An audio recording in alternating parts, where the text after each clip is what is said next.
Hey, oops, forgot my headphones. Hold on.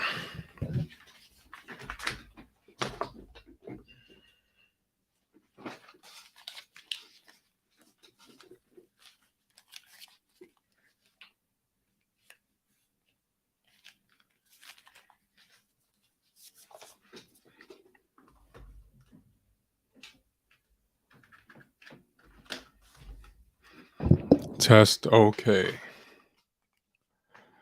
There we go. Yeah, so this is going to be a quick one. But I saw this thing the other day, and not the other day, like literally yesterday. Let me find it real quick. It was about Lizzo, and I actually had it up, but it disappeared for a second. So let me pull it back up.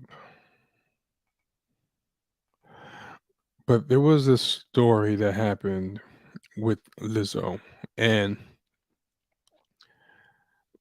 by the way, hit the super chat if you're enjoying the stream. These are all the ways to support the show.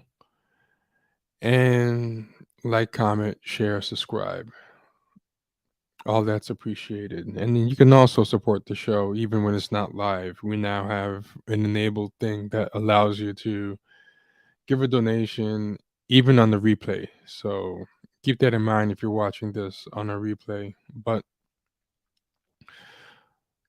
what really struck me about this story.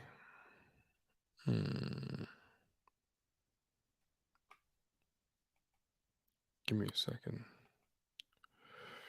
Yeah, so the problem that happens is because I no longer have a Twitter account and it's disabled, or should I say X. And Elon, right at the same time I got rid of my Twitter account, Elon made it like almost impossible to view Twitter without an account because he's trying to force people to join. So I have to go through all this rigmarole to get it to show. But this is what struck me about the whole thing, and I'm going to put it up right now. And it kind of disturbs me about all of this.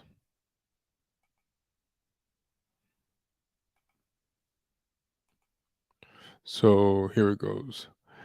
This tweet went up, and I can't show you all the replies. I can't get the quote tweets up. It's all a pain in the butt. And I don't want to make a burner because I don't even want to tempt myself to search the Twitter timeline. But it says 3 of Lizzo's dancers have accused the singer of sexual harassment and creating a hostile work environment, according to a new lawsuit. And someone showed me a bunch of the tweets. Unfortunately, I didn't save them. And now it's a pain because I can't pull them up myself, being that I don't have an account. But one thing that kind of struck me as interesting about this was in the climate of Me Too, there was a new type of normal in the discourse, or a new rule that was created that was like believe victims or believe all women or whatever. It would depend. Sometimes they believe all women, but I think it kind of became believe victims because there was also like gay guys suing Kevin Spacey and stuff like that, and they wanted to include that into it too. So, but the problem with the term believe victims is it assumes the person is guilty because, but they don't want to say believe accusers because believe accusers, I think, gives away the game a bit too much. If you say believe accusers, you're basically saying, which is honestly what you mean. Once somebody accuses, that's the same as being guilty. You have to believe accusations, and I think even as far gone as these new woke people are, even they realize that sounds a little too harsh. But if you say believe victims, it's kind of sneaky because you kind of make the judgment in the statement, because by using the word victims, you've already automatically believed the accuser. You've made the person into a victim. Like if because, but see, the funny thing about the phrase "believe victims" was there anybody out there en masse outside of like some extremely bizarre weirdos or obviously hateful people, was there anyone saying we don't believe victims or don't believe a victim? Like, was anyone who was saying this person is a victim, but don't believe them? Like, there was never a disbelieve victims movement, as far as I know, right? The only thing that people were doing that you could argue that was being done was there were people who were like,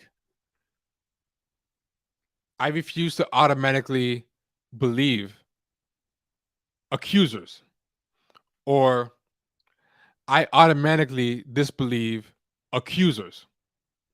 You see what I'm saying? But there was never anyone that was like, yeah, I don't care if you are a victim, believe I don't believe you. It's more the actual conflict was, does being an accuser automatically make you a victim and the person accused guilty? So the whole thing, believe victims, is a bait and switch. It's a dishonest framing because, and it's one that's necessary because it's much more sympathetic. If someone hears believe victims, it's like, well, of course, who's not going to believe a victim? But if you say believe accusers automatically, um, that doesn't really persuade as well. It sounds very crazy and kangaroo courtish. And even the more reasonable, and this is what I think people should go for, it should be, don't automatically disbelieve accusers. I think it's very fair.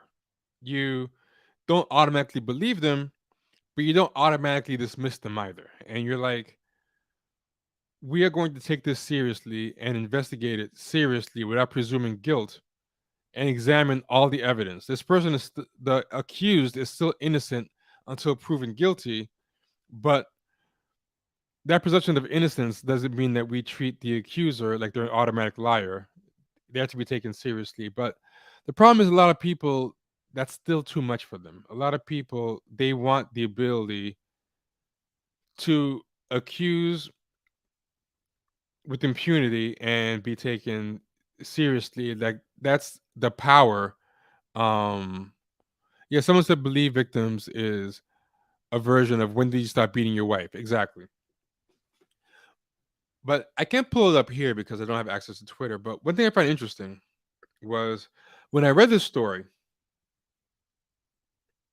all the comments were basically people kind of in a conundrum, because it's like, okay, because part of the implicit thing with the believe victims thing is the more oppressed you are in the equation, the more believable you are. Like, they don't say this, but if a straight white man accused a black trans woman of sexually harassing them, they wouldn't do believe victims. They would suddenly have, an exception to that. Like, that's the other implicit calculus, I guess, done in this believe victims thing. You have to do this intersectional math to figure out who the most oppressed person is in the equation, and that gets taken into account, because believe victims has to be framed as punching up, so yeah, if a white straight white guy with money said that black trans woman grabbed her junk,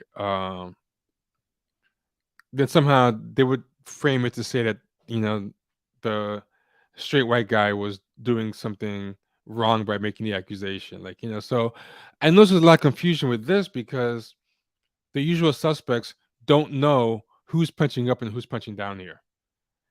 But it's also mixed in with stan culture, which messes things up too, because a lot of these, a lot of the social justice space overlaps with the stan space, and stans are very big into double standards as well. So you end up in this kind of weird, you kind of end up in this kind of weird conundrum I notice with people, right? Where they're just like, they don't know what to redo here. So in the replies, what I noticed was this: people were competing or debating who to automatically believe, and this is what I find fascinating. People were like, "We should automatically believe the dancers because there's an employer-employee relationship, and Lizzo is, you know, in charge, and she has the dynamic of power. I believe the dancers." And then other people were, and they're like, "I can't believe Lizzo did this," and they started acting like Lizzo did the thing. Some other people were like, "These people, the subject is their accusation is shady. It doesn't sound right. Plus, they seem religious, and Lizzo's a black fat woman. We have to protect successful black women at all costs. She's representation. I'm automatically gonna believe Lizzo." And what surprised me, except for like one or two outlier comments, which got very little engagement, nobody was saying, "Hey, we're not obligated to automatically believe anybody." Like, it's interesting that there's been this loss of the idea that it's okay not to make a snap reflexive judgment on someone's guilt before you know anything. Like, it's crazy. You can't even think that like, it doesn't even cross people's minds anymore post Me Too. And I find that like fascinating.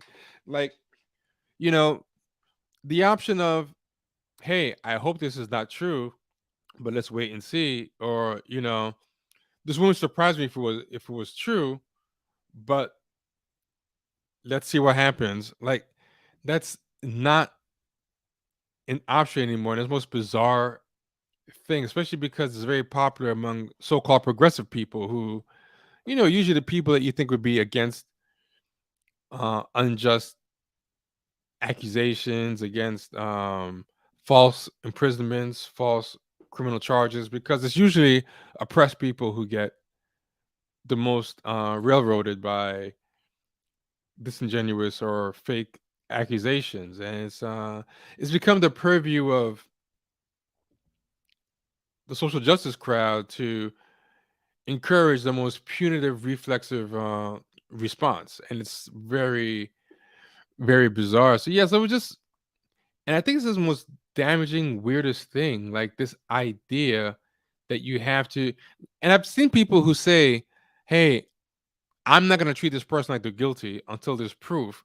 And I've seen people get accused of being transphobic, not believing black women, not believing black people, not believing uh queer people, being against them. Like, they'll view you as being against the identity of the person for having the nerve to say, not even saying, "Hey, I don't believe that person," but saying, "Hey, I don't want to make a judgment one way or the other." That's actually become a type of phobicness or a type of ism now to do that. And yeah, but it's just thing I just wanted to say that I thought was uh interesting. The whole, and again, I wish I could put up the replies to show examples, but yeah, it was very bizarre to me.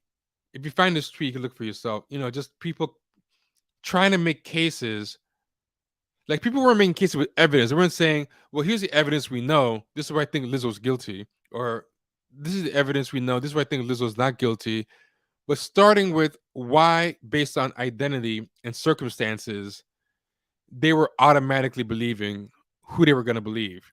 And then you could tell once they made that snap judgment based on identity or stand-em or whatever, the evidence then is made to fit the snap judgment, So you can tell whatever side these people came on either side, whatever evidence does come now is going to be like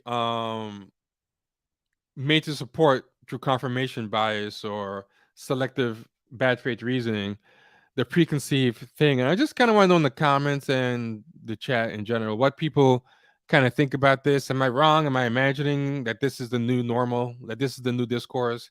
Is it not a big deal? Is it a necessary corrective to past injustice? Like, should life be this way? Because some people will say, yeah, it should be this way.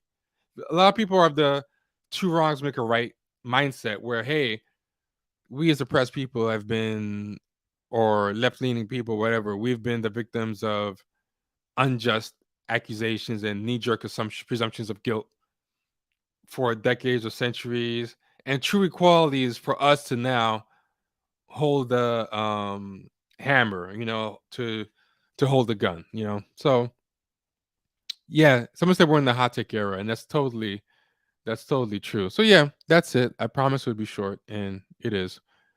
Everyone, be good. Check out patreon.com/champagne sharks. Hit the like button. We have like 40 people here. We should have 40 likes. Hit the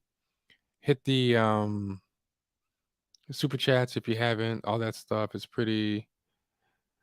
Someone said, you know, where there's smoke, there's fire in the chat, but we're in an era where people are just spraying smoke everywhere. Like, it used to be where there's smoke, there's fire, but now it's like where there's social media, there's people who bring smoke with them everywhere they go. They've got a pocket full of smoke. They're just throwing everywhere. So it's like where there's like the social justice crowd, where there's smoke, there's fire, but where there's the social justice crowd, there's always gonna be smoke. So I don't know if you can still live like that. So yeah. Anyway, take care, everybody. Be good.